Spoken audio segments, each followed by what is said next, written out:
तो इस वक्त की बड़ी खबर सुरेश रैना और शिखर धवन को लेकर सामने आ रही है। ईडी ने तगड़ा एक्शन लिया है। दोनों ही खिलाड़ियों पर मनी लॉन्ड्रिंग केस में कार्रवाई की गई है और करीब करीब 11 करोड़ की संपत्ति को जब्त कर लिया गया। यह इस वक्त की बड़ी खबर है क्योंकि सुरेश रैना और शिखर धवन टीम इंडिया के बड़े बल्लेबाज रहे हैं, बड़े नाम रहे हैं इंडियन क्रिकेट के। उन पर अब ईडी की कार्रवाई हुई है और इस कार्रवाई की वजह जो है मनी लॉन्ड्रिंग का वो केस है जिसकी वजह से ये पूरा एक्शन हुआ है। तो प्रवर्तन निदेशालय यानी ईडी ने गुरुवार को मनी लॉन्ड्रिंग केस में पूर्व भारतीय क्रिकेटरों सुरेश रैना और शिखर धवन की करीब 11 करोड़ रुपए की संपत्ति जब्त कर ली।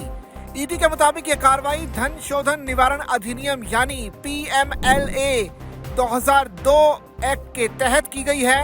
ईडी ने बताया कि इस कुर्की में सुरेश रैना के नाम पर 6.5 करोड़ रुपए के म्यूचुअल फंड निवेश और शिखर धवन के नाम पर 4.5 करोड़ रुपए की अचल संपत्ति शामिल है। ये कदम ऑनलाइन सट्टेबाजी प्लेटफॉर्म वन बेट से जुड़े मनी लॉन्ड्रिंग के आरोपों के चलते उठाया गया है। ईडी का कहना है कि उन्होंने PMLA 2002 के तहत सुरेश रैना और शिखर धवन की चल और अचल संपत्तियों को अस्थायी रूप से जब्त कर लिया है।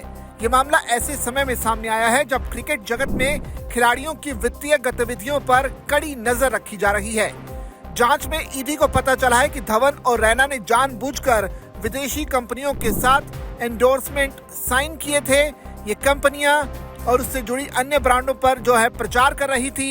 ईडी का आरोप है कि ये प्रचार गतिविधियां भारत में अवैध ऑनलाइन सट्टेबाजी सेवाएं चलाने या बढ़ावा देने वाली कंपनियों से जुड़ी है।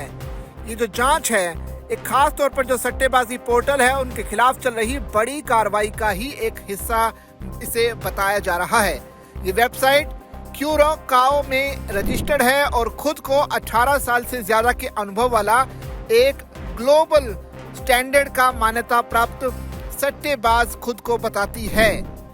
तो इस मामले में ईडी ने कई अन्य जानी मानी हस्तियों से भी पूछताछ की है। इसमें पूर्व क्रिकेटर युवराज सिंह और रॉबिन उथप्पा, अभिनेता सोनू सूद और उर्वशी रौतेला, पूर्व तृणमूल कांग्रेस सांसद मिमी चक्रवर्ती और बंगाली अभिनेता अंकुश हाजरा शामिल हैं। उनसे सट्टेबाजी प्लेटफॉर्म और उनके सहायक ब्रांड के साथ उनके प्रचार संबंधी जुड़ाव के बारे में भी पूछताछ की गई है।